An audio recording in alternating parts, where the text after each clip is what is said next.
The war had already been lost. Everyone knew it.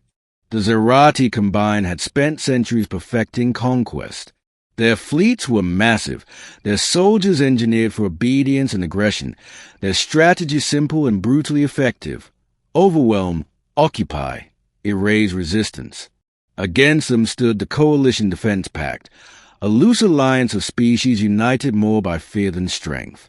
Their fleets were mismatched, their doctrines incompatible, their morale fragile.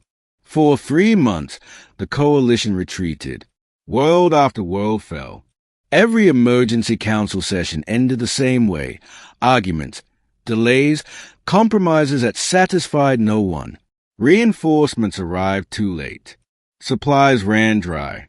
Hope became a rationed resource. And through it all, one name remained conspicuously absent from the battlefield. Humans. Some whispered that Earth had refused to commit. Others claimed humanity was afraid of the Combined's reputation.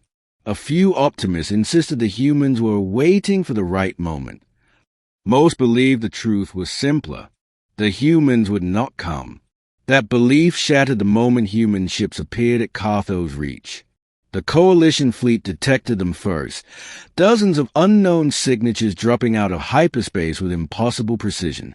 Sleek hulls, tight formations, no wasted motion. Panic spread through coalition command. Identify those vessels. Are they Zerati? No, energy profiles don't match. Then the transponder codes resolved. Earth Defense Force. Silence fell across every bridge. They actually came, someone whispered.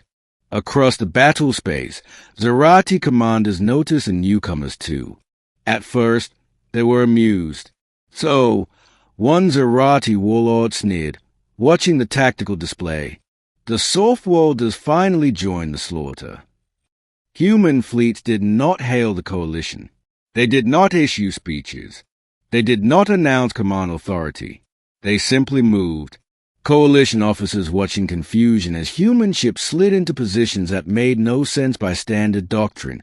Too close to the enemy, too exposed, too aggressive. You will be flanked, a coalition admiral warned over open comms. The human reply came from a fleet commander, voice calm and almost bored. We know. Then the battle began. Zerati fleets surged forward, confident in their numerical superiority. Weapon fire filled space, plasma, kinetic slugs, energy lances. Human ships did not retreat. They accelerated into the storm. Coalition crews watched in horror as human vessels plunged through fire corridors that should have annihilated them. But the humans weren't charging blindly. They were slipping through gaps, micro-adjusting trajectories faster than alien targeting systems could adapt. Human point defenses flared, intercepting threats with ruthless efficiency. Then the Zerati formations began to unravel, not explode. Unravel. Human strikes were surgical. Command ships vanished first, disabled, not destroyed. Communication relays went silent. Coordinated fire dissolved into chaos. The Zerati warlord's confidence faltered. They are not engaging the fleet, he growled. What are they doing? The answer came seconds later. Zerati supply vessels detonated across the rear lines. Fuel depots ruptured. Ammunition carriers vanished in controlled implosions. Human ships weren't fighting the battle. They were removing its foundations.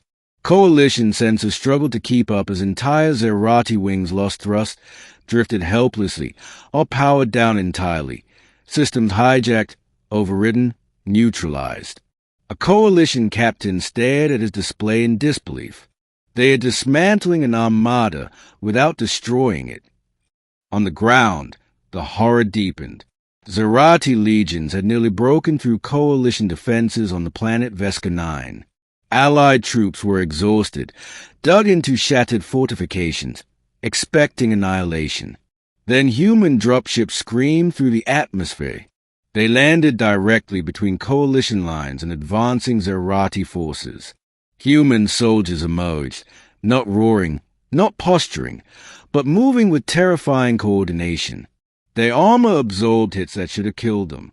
Their weapons struck with precision that left no room for counterattack. Zerati troops hesitated.